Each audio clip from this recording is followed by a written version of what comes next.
축복합니다. 축복합니다. 할렐루야. 오늘 기도가 설교를 다 해서 서로 축복해 주는 사람, 이 룻기가 4장으로 되어 있습니다. 그리고 왜 이게 성경에 들어갔지라는 생각이 문득 들게 만드는 때 보면은 하나님의 축복에 대한 말씀이 이렇게 들어 있습니다. 룻기는 어떻게 보면 이 땅에서 고난당하는 사람들에게 어떻게 하면 하나님께서 어떻게 해서 하나님께서 축복을 받았고 축복받은 가정이 이렇다라는 것을 이렇게 보여주는 그런 부분들 같아요. 룻기에는 인간의 생각을 따라서 행했던 것과 또 하나님 앞에서 이렇게 믿음으로 살아가는 모습이 같이 나와 있습니다. 룻기의 원래 이 한 가정은 부부가 두 아들과 함께 잘 지내는 집입니다. 부유하지 않았지만 그냥 평범한 한 가정. 근데 이제 그들이 살던 지역은 유대 땅에서도 이렇게 작고 별로 사람들에게 인지가 안 되는 베들레헴, 유대 땅 베들레헴이라는 곳입니다. 거기서 살던 사람들이 어느 날 이제 흉년이 들고 살기가 어려워지니까 모압이란 땅으로 가게 됩니다. 이 모압은 전에 롯이라고 하는 사람이 있죠. 아브라함의 조카 롯. 그가 두 딸이 있었는데 그 두 딸 중에서 큰 딸이 아버지로부터 낳은 아들, 그 아들이 이제 이렇게 어떻게 보면 족장처럼 지내는 땅이 모압 땅입니다. 거기에 가서 이제 부부가 두 아들을 데리고 가서 사는 거예요. 그런데 거기에서 이제 어느 날 무슨 일인지 몰라 남편이 죽고 그다음에 두 아들이 결혼을 거기서 하는데 모압 여자랑 하는데 두 아들도 젊은 나이에 죽게 됩니다.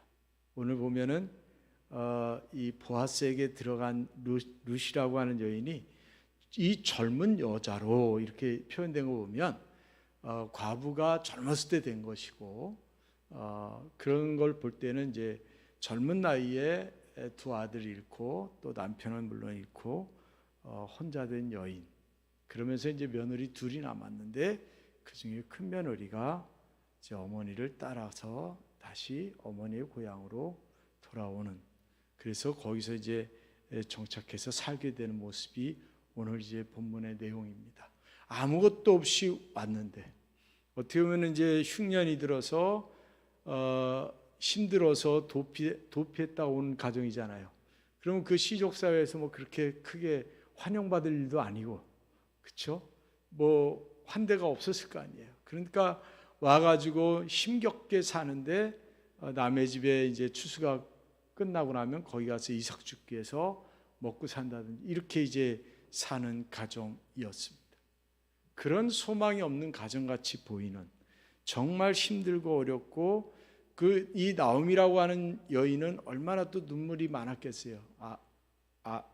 남편과 아들 두 아들을 잃어버리고 그리고 다시 초라한 모습으로 고향에 와가지고 다시 살아보겠다고 하는데 가진 건 없이 왔어요.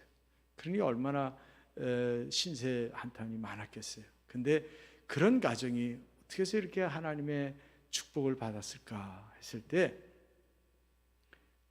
이 룻기를 통해서 우리가 한번 돌아보기를 원합니다. 이 룻기는 특징이 있습니다. 뭐가 특징이 있냐면 서로가 서로를 축복해 주는 특징이 있어요. 참 성경에 이렇게 서로 축복을 해주는 성경이 있을까 싶을 정도로. 그래서 보아스라는 사람을 먼저 보게 되면 보아스가 추수하는 이제 룻기 2장에 보면 추수하는 종들에게 와가지고 여호와께서 너희와 함께 하시기를 원한다라고 이렇게 축복을 해요. 그랬더니 축복의 말을 하니까 그 일하는 종들 역시도 보아스에게 여호와께 당신에게 복을 주시기를 원하나이다 이러면서 같이 화답을 합니다. 이게 주인과 종의 관계에서 축복해주고 화답하는 게 뭐 좋을 수도 있지만 또 그러지 않을 수도 있거든요. 근데 평상시에 이 일하는 사람들이 보아스를 생각할 때 보아스가 괜찮은 사람이니까 이렇게 화답을 했을 것이고, 보아스가 또 여호와 이름으로 그들에게 함께 하시기 원한다라고 할 정도면 그 보아스가 의인의 삶을 사는 거죠. 의로운 삶을 살았던 사람이니까 여호와 이름을 거기에다가 집어넣을 수가 있었겠죠. 우리가 어디 가서 주님의 이름으로 축복합니다 이렇게 말하는 게 쉬울 것 같아도 그게 잘 안 떨어집니다. 왜냐하면 내가 주님의 이름을 영광되게 할지 또 그릇되게 할지 잘 몰라서. 근데 보아스가 종들에게 하고 종들이 보아스에게 답을 하고, 또 보아스가 이삭을 줍는 그 여인에게, 그 룻에게 축복의 말을 하죠. 또 2장에 보면 여호와께서 내가 행한 일에 보답하시기를 원하며, 네가 지금 이 홀 시어머니를 모시고 이국 땅에 와서 이렇게 네가 고생하는 것에 대해서 하나님께서 보답하시기를 원하며 이스라엘 하나님 여호와께서 그의 날개 아래 보호를 받으러 온 내게 온전한 상 주시기를 원한다. 하나님 품에서 이렇게 날개 아래서 보호를 받으려고 하는 네게 온전한 상을 주시기 원한다. 또 나오미가 보아스에게 축복의 말을 합니다. 시어머니가 그에게 이르되 오늘 어디서 주었느냐, 어디서 일을 하였느냐, 너를 돌아본 자에게 복이 있기를 원하노라. 그렇게 이제 또 나오미가 그 보아스를 향해서 축복해주고, 또 자초지종을 들은 나오미가 자기 며느리에게 그가 여호와로부터 복받기를 원하노라 그러면서 또 한번 그를 이렇게 축복해주는 그런 말을 합니다. 참 축복의 말이 쉬울 것 같아도 그렇게 여러분들이 축복을 많이 하시는지 모르겠지만 그렇게 쉽지 않죠. 근데 룻기 4장에 보면 성문에 들어가는 오늘 11절 말씀, 모든 백성과 장로들이 이르되, 그러니까 거기에 사는 사람들이 자기들이 증인이 되겠다. 우리가 봤으니까 이제 증인이니까 여호와께서 내 집에 들어가는 여인으로 이스라엘 집을 세운 라헬, 레아, 이게 뭐냐면 12지파의 근본을 세운 사람이잖아요. 두 여인이 두 사람과 같게 하시고 뭔가 새 역사를 이루는 아주 큰 일을 하시기를 원한다는 거죠. 그러면서 보아스를 축복하고 또 베들레헴에서 유명하게 하기를 원한다. 이러면서 보아스의 가정에 번창을 갖다 이게 축복을 해줍니다. 그리고 룻에 대해서도 여호와께서 이 젊은 여자로 말미암아 내게 상속자를 주사 내 집이 다말이 유다에게 낳아준 베레스의 집과 같게 하시기를 원하노라. 하여튼 모든 축복을 다 해줘요. 이게 뭔지 모르겠지만 보아스의 삶이 참 의로운 삶이었다고 생각하는 거예요. 보아스가 재산도 있는 사람이고 또 권세도 있는 사람 같은데 그런 보아스에게 백성들이 함께 이렇게 시기 질투하지 않고 그걸 참 이렇게 복을 주십니다. 그리고 마지막으로 마을의 여인들이 나오미에게 또 복을 빌어줘요. 여인들이 나오미에게 이르되 찬송할지로다 여호와께서 오늘 내게 기업 물을 자가 없게 하지 아니하셨도다. 이 아이 이름이 이스라엘 중에 유명하게 되기를 원한다. 할렐루야. 우리는 이렇게 축복해 주는 사람이 되어야 됩니다. 서로 복을 주는 사람이 되어야 됩니다. 여러분의 가정도 그렇게 되시고 우리 교회도 그렇게 됐으면 좋겠어요. 재밌고 즐거운 교회가 됐으면 참 좋겠다 하는 게 저의 소망입니다.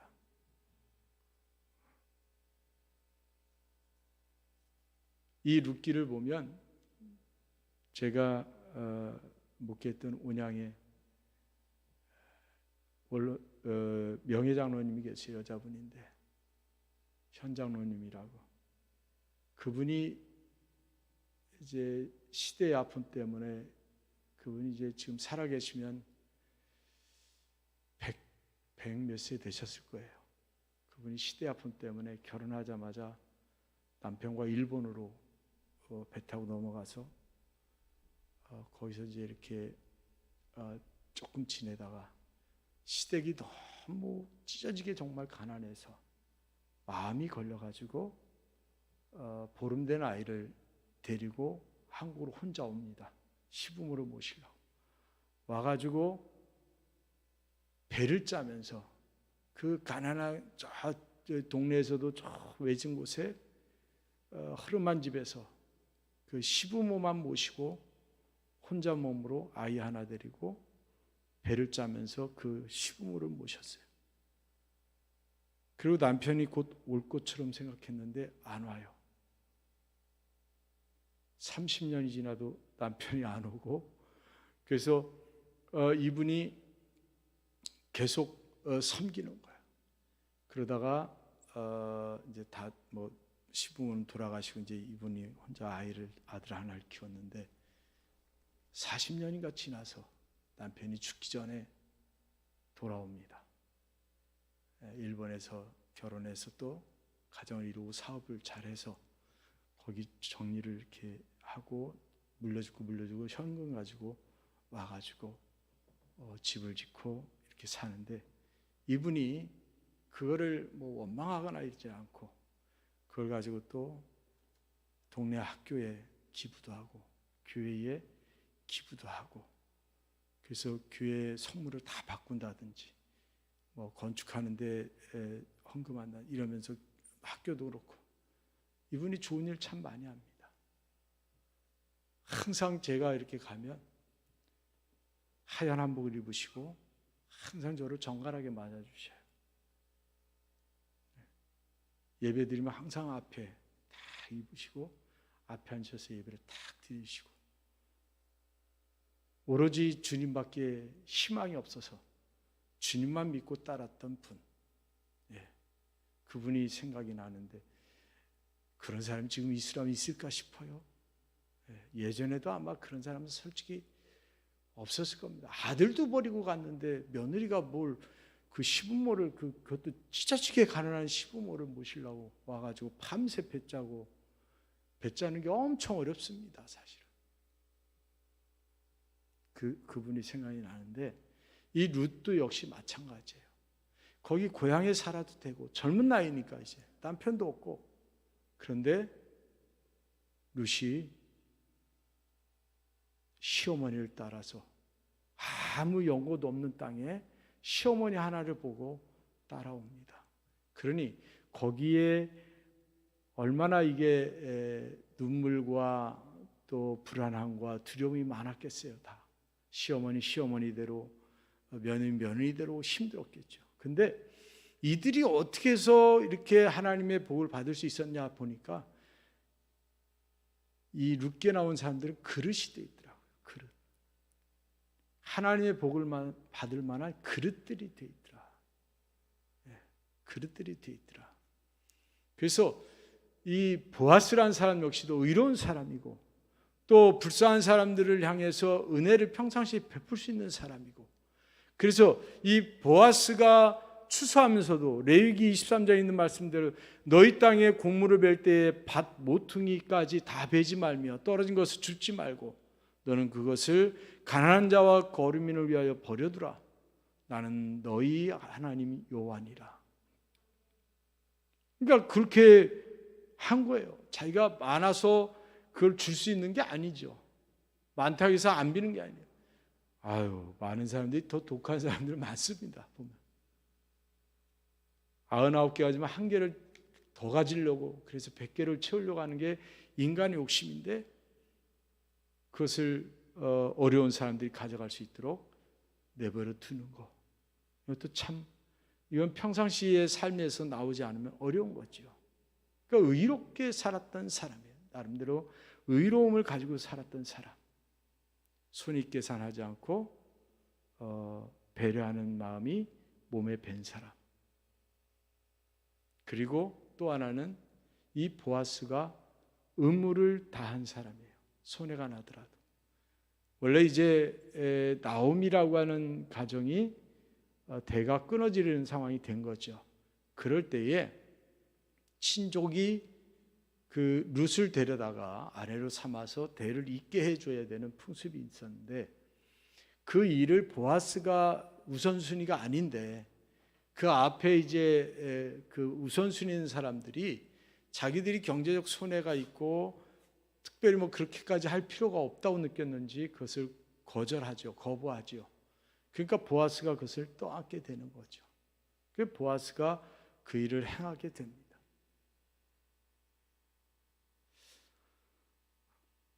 그러니까 이 보아스라는 사람이 물질이 있고 어떤 능력도 있고 그런 사람이지만 그가 하나님 앞에서 의롭게 살려고 힘썼던 사람이다.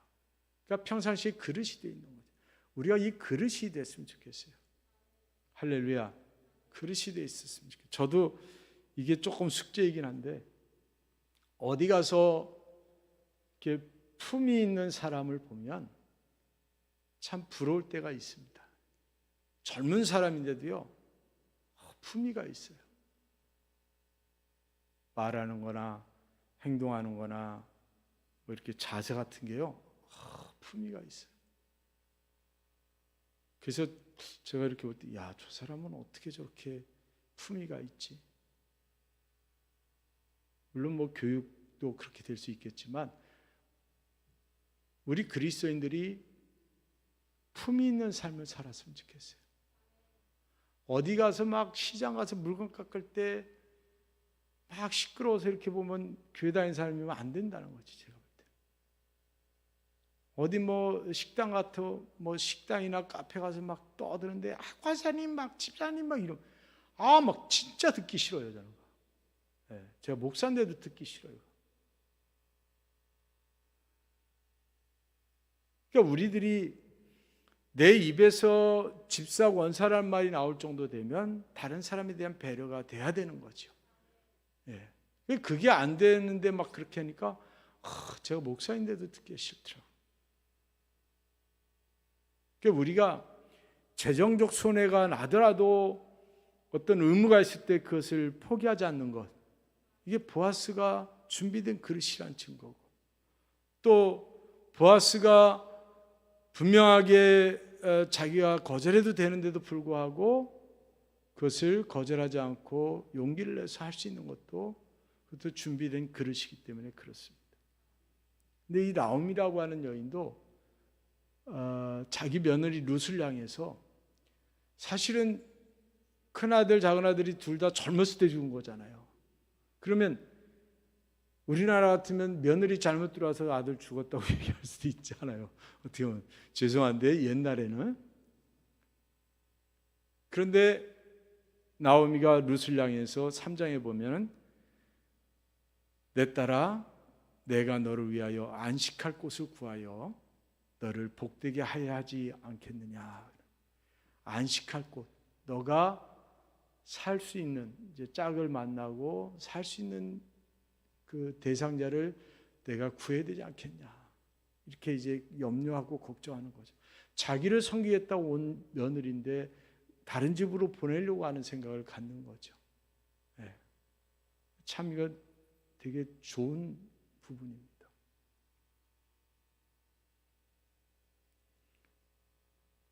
이미 이들은 축복의 그릇이 되어 있던 거죠. 말이나 행동에서 이들은 축복의 그릇이 되어 있었어요. 여러분, 우리 그리스도인들은 축복의 그릇이 되시길 바랍니다. 설 때도 오면 여러분들이 사랑으로 해주세요. 듣기 싫은 말 하지 말고, 좋은 말 해도 다 안 들어도 그들은 알아요. 듣고 있어요 이미. 네. 그리고 평상시에도 마찬가지예요. 사랑의 마음을 가지고 여러분 좋은 말 하시길 바랍니다. 그러기 위해서는 여러분이 감정을 다스려야 돼요. 그리고 여러분이 그릇이 되기 위해서 힘써야 돼요. 그릇은 뭐냐면 채워진 그릇도 있고 비어진 그릇도 있어요. 채워진 것은 주님의 은혜를 채워야 좋은 그릇이 되는 것이고, 또 비어진 그릇은 깨끗이 비워야 좋은 그릇이 되는 겁니다. 모든 온갖 것들이 다 들어있으면 좋은 그릇이 될 수가 없습니다. 제가 이렇게 컨디션이 안 좋고 뭔가 막 이럴 때는요, 온갖 것들이 다 들어와요. 생각 속에 온갖 것들이 다 들어와. 다 쓸데없는데 지나고 나면 뭐 그게 무슨 의미가 있어요. 근데 그 당시에는 막 온갖 것들이 들어와요. 그럴 때 여러분 그걸 다 쏟아내시기를 바랍니다. 바로바로 쏟아내야 돼요. 그래서 쌓이게 하지 마세요. 다 불필요한 거예요. 여러분들이 지금은 뭐 엄청 오래 살고 나는 뭐 그냥 장수할 것 같고 막 이러죠. 여러분의 인생 어디 가서 이렇게 사람 대접받고 어디 가서 여러분이 필요한 사람이 되고 할 수 있는 나이가 이제 몇 년 남았어요. 여기 제가 보면 20, 30년 안에 다 끝납니다. 솔직히. 지금 40대들은 뭐 40년 넘게 할 것 같지만 또 그렇지도 않아요. 우리가 참 신기한 게 하나 있어요. 텔레비에서 노인이라고 나오잖아요. 노인, 어르신. 그러면 다 70대 되면 어르신 그래요. 근데 나는 어르신 아니야. 나는 아직도 젊어. 이해가 되시죠? 이게 사람의 착각이란 말이에요. 그래서 내가 뭔가 막 다 할 것 같아요. 혼자 가만히 생각해 보면요, 아니더라고요. 그래서 우리가 하나님 앞에서 쓸데없는 것들은 빨리 버리고 또 내 속에 잡생각이나 막 이런 것들이 들어올 때는 다 버리세요. 그거 아무런 의미가 없어요. 여러분 살아가면서 하나님의 은혜로 채우시기를 주님의 이름으로 간절히 축원을 드립니다. 룻기 1장 16절 보면 룻이 이르되 내게 어머니를 떠나며 어머니를 따르지 말고 돌아가라 강권하지 마옵소서. 어머니께서 가시는 곳에 나도 가고 어머니께서 머무시는 곳에서 나도 머물겠나이다. 어머니의 백성이 나의 백성이 되고 어머니의 하나님이 나의 하나님이 되시리니. 이미 룻은 그렇게 마음을 정하고 왔어요. 그리고 그가 이삭을 주시면서 힘들게 이게 이삭을 죽고 사는 인생이 손가락질이 없었을까 싶기도 해요. 여인들 이렇게 초라하게 살면서 남의 거 이렇게 주워서 먹고 사는 사람에게 사람들이 관용을 베풀고 뭐 이렇게 하는 시선보다는 오히려 더 부정적으로 보는 시선이 많을 수도 있거든요. 근데 그런 창피함이나 이런 것들을 전혀 의식하지 않고 이가 자기에게 맡겨진 일에 충실히 다 하는 거예요. 어떻게 시어머니가 나가? 그러니까 자기가 나가서 그 굳은 일을 하는데 그것을 하면서도 이 룻은 그것을 즐겁게 감당하는 거죠. 그러니까 보아스가 룻을 볼 때에 마음에 들었던 거죠. 할렐루야. 참 쉬우면서도 어려운 얘기이기도 합니다. 그래서 이들이 이렇게 서로 복을 빌어주는 말들을 계속 이렇게 룻기에서 보면 하고 있는데 이 결과가 어떻게 됐느냐? 이들이 다윗이라고 하는 인물이 이스라엘 역사에서는 아주 중요한 왕이잖아요. 가장 존경스럽고 다윗의 때를 회복하기 원하는 게 지금도 이스라엘 국민들의 그 소망입니다. 다윗의 영광을 다시 회복하자. 다윗이 그만큼 대단한 인물인데 다윗의 할아버지, 다윗의 증조 할아버지, 증조 할머니가 되죠. 두 사람이. 그리고 그 다윗에서 시작되는 예수님의 계보의 조상이 되는 거죠. 그래서 결국은 다윗과 예수 그리스도의 조상으로서 이 두 사람이 지금까지도 이렇게 기억이 되고 있는 겁니다. 내가 한 사람이 하나님 앞에 헌신하고 충성하면 나로 시작되는 역사 속에서 어떻게 하나님이 어떤 인물을 들어서실지 모르는 거죠. 할렐루야. 그러면 내가 얼마나 기쁘겠어요. 내가 얼마나 기쁘겠어요. 그리고 그것이 하나님 앞에 큰 영광일 뿐 아니라 내가 그리스도로서 하나님의 이름을 드러내는 거잖아요. 내가 한 사람이 이 축복의 말이 아니라 다른 안 좋은 말들을 심으면 아주 힘겨워지는 거죠. 그래서 이 마을에서 어떻게 보면 가장 비천하고 보잘것없고 소망이 없는 그런 가정이 어느 날 아주 복된 가정으로 변화되는 것은 하나님의 복이고 그들에게는 축복의 그릇으로 준비가 되어 있었다라고 하는 거죠. 그래서 우리 가정이나 내 자신도 그 축복, 하나님의 축복을 담기에 합당한 그릇이 되어야 돼요. 합당한 그릇. 하나님의 축복을 담기 합당한 그릇. 그 다음에 기도로 축복의 말을 하고 복을 빌어주는 그런 관계가 돼야 돼요. 서로. 디모데후서 2장 21절 보면 그러므로 누구든지 이런 것에서 자기를 깨끗하게 하면 귀히 쓰는 그릇이 되어 거룩하고 주인의 쓰임에 합당하며 모든 선한 일에 준비함이 되리라. 그래서 하나님의 복 받기에 합당한 그릇, 하나님의 위로와 평강과 복을 받기에 합당한 그릇, 합당한 가정, 합당한 교회가 되는 것 참 중요하다. 저는 우리 교회가 그런 교회가 됐으면 좋겠어요. 저는 농담처럼 우리 교회 정원제를 하면 좋겠다 하는 말을 하는데 저는 사실 그렇게 했으면 좋겠어요. 150명 넘으면 안 받는 거죠. 그리고 그 안에서 사랑을 하고 축복해주고 참 얼마나 좋아요. 150명 이상 해도 물론 더 큰 하나님 일을 하겠지만은 더 큰 하나님의 일을 할 사람들은 많이 있어요. 교회들이. 저는 주일날 교회 오는 성도들이 위로받고 평안 얻고 기뻐서 회복돼서 갔으면 좋겠어요. 다른 것보다. 할렐루야. 여러분 고향에 가는 이유가 뭐예요? 고향 가면 좋잖아요. 이렇게. 네. 주일날 와서 이게 참 이렇게 쉼을 얻고 평안 얻고 가는 거죠. 그 쉼이라는 게 쉬는 게 아니라 내 마음의 기쁨을 회복하는 거예요. 기쁨을. 그 다음에 서로를 위해서 하나님 축복이 임하기를 위해서 기도하는 것.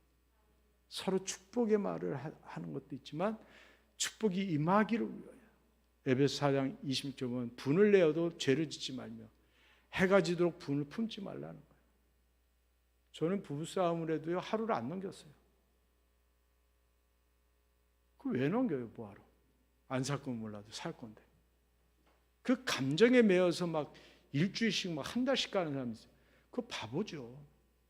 사실 바보예요. 그게 무슨 의미가 있어요? 돌아서면 또 밥 해줘야 되고 밥 해주는 밥 먹어야 되는데 안 살려면 딱 안 살고 살라 하면 그럴 필요가 없어요. 그 자기 기분에 의해서 이렇게 막 하는 것은 그 좋은 게 아니죠. 그를 제가 수요일 날인가요? 말씀드렸잖아요. 우리 그리스도인들은 성령의 9가지 열매를 이 땅에서 이루어내는 사람들이에요. 이루어야 돼요. 그러니까 그거를 자꾸 훈련을 통해서 이루어 가야 돼요. 그거를 이루지 못하면 천국 못 가는데 뭐. 그걸 이루지 못하면 천국에 못 가요. 9가지. 사랑이랑 화평, 오래 참음, 자비, 충성, 온유, 양선, 절제, 9가지를 우리가 맺어야 된다니까요. 그거를 자꾸 내가 훈련을 통해서 맺어가야 돼요. 할렐루야. 우리가 결혼해 살아도 한 40년 살면 아우 니네 아빠 그래도 많이 변했다. 야, 이 소리가 좋은 소리예요. 사실은. 야 절대 안 변해. 아주 저 인간 아주 내가 아주 질려서 내가 아주. 이거는 정말 그리스도인이 들으면은 저주예요. 저주 같은 말이에요. 내가 예수 믿고요 3, 40년 됐는데도 불구하고 내가 변화되지 않으면요 그건 그리스도에서 저주 듣는 말이에요. 사실은. 그렇잖아요. 내가 예수님을 3, 40년 믿었는데 변해야죠. 변해야죠. 요한일서 4장 12절 말씀, 우리가 서로 사랑하면 하나님이 우리 안에 계신다는 거예요. 서로 사랑하면 하나님이 계시는 그리스도인이 돼야죠. 하나님이 안 계신 그리스도인이 되면 되겠어요. 가정도 마찬가지고. 서로 사랑하는 가족, 또 서로 사랑하는 공동체, 거기에 하나님이 계심을 믿으시길 바랍니다. 사사기에 보면요, 미가라는 소년이 있는데 그 엄마가요 은 1,100개를 잃어버려요. 그랬더니 저주를 합니다. 저주라는 소리를 이 아들이 듣고요 엄마한테 얘기해요. 엄마 그거 내가 가지고 있어요. 그랬더니 이 엄마가 놀래가지고 바로 바꿔요. 내 아들이 여호와께 복받기를 원한다. 저주를 하고 아들이 가졌다니까 바로 그거를 복으로 바꿔버려요. 복의 기도. 왜? 하나님 앞에서 이게 위험하잖아요. 무섭잖아요. 사울 왕이 전쟁 이제 싸움을 앞에 놓고 전쟁 중인데도 싸움을 앞에 놓고 결전 앞에 놓고 모든 백성들에게 그 군인들과 백성들에게 거기 있는 사람들에게 절대 뭐든지 먹지 마라 그래놨는데 한 사람이 꿀을 먹습니다. 그게 누구냐면 그 아들이에요. 요나단이. 꿀을 먹어갖고 전쟁에 죽어요. 그래서 성경은 뭐라고 말을 하냐면 사울의 입으로 한 저주가 그 요나단에게 임했다는 거예요.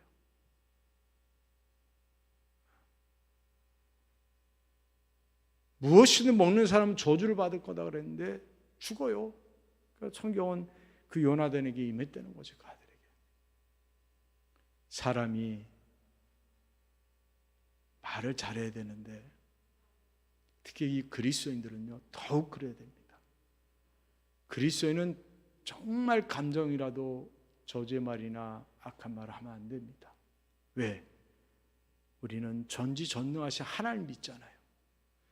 전지전능하신 하나님 믿는 자의 입에서 나오는 것이 하나님이 안 들으시겠냐고. 여러분이 서로 복을 빌어주시기를 바랍니다. 우리 서로 한번 다시 인사하면 새해 복 많이 받으세요. 아니 부부가 제일 중요한 거예요. 부부가 제일 복을 받아야지. 그죠? 가족이. 할렐루야. 복을 많이 받으세요. 그리고 마음으로라도 원망이나 불평이나 원성이나 이런 것들을 하지도 말고 듣지도 마시기를 바랍니다. 그리스도인들은 인간의 소리가 아니라 하나님의 소리를 자꾸 듣고 하나님이 원하시는 것으로 자꾸 나아가는 거예요. 그러니까 사소한 것이라도 가정에서 서로 이렇게 감정을 드러내는 것을 적게 됩니다. 저도 참 지나온 시간들이 후회될 때가 참 많은데 우리들이 그게 필요한 거예요. 이삭이 그 아들 야곱을 축복해 주지요. 야곱이 그 이삭의 축복을 받으려고 거짓말하면서 받고 나중에는 도망을 가는 신세가 됐고 그렇지만 그 축복을 받으려고 또 야곱의 아들들은 야곱에게 또 축복을 받으려고 요셉이 두 아들을 데려와서 또 축복해 달라고 하나님의 복이 그렇게 그들에게 중요했던 거죠. 모세가 이스라엘 12지파를 향해서 축복을 해주잖아요. 이 축복권을 가진 자는 축복을 해줘야 되고 축복을 받아야 되는 사람은 반드시 하나님의 축복을 받아야 사는 거예요. 하나님의 축복 없이 우리가 그리스도인이 잘 산다는 것은 잘못된 겁니다. 우리 그리스도인은 하나님의 복을 받아야 돼요. 그리고 하나님의 축복 속에 늘 거하고자 하는 그 생각을 가지고 살아야 되는 겁니다. 예수님이 십자가에 죽으시면서 거기 있는 사람들 축복해 줬어요. 스데반 죽어가면서 거기 있는 사람 축복해 줬어요. 여러분이 그렇게 죽음의 자리까지는 안 가잖아요. 지금. 어떤 자리에 있든지 여러분이 축복을 해주는 사람이 되시기를 주님의 이름으로 간절히 축원을 드립니다. 그래서 올 한 해 뭐 이렇고 저렇고 뭐 언론에서 말하고 뭐 세계가 어쩌고 막 얘기하지만 여러분의 가정이 하나님의 복으로 나아가면 됩니다. 그러면 하나님이 지켜주시고 하나님이 채워주시고 인도해 주시는 것을 믿으시고 올 한 해도 복된 가정들 되시고 축복받는 한 해가 되시기를 주님의 간절히 축원을 드립니다. 이 시간에 기도합니다.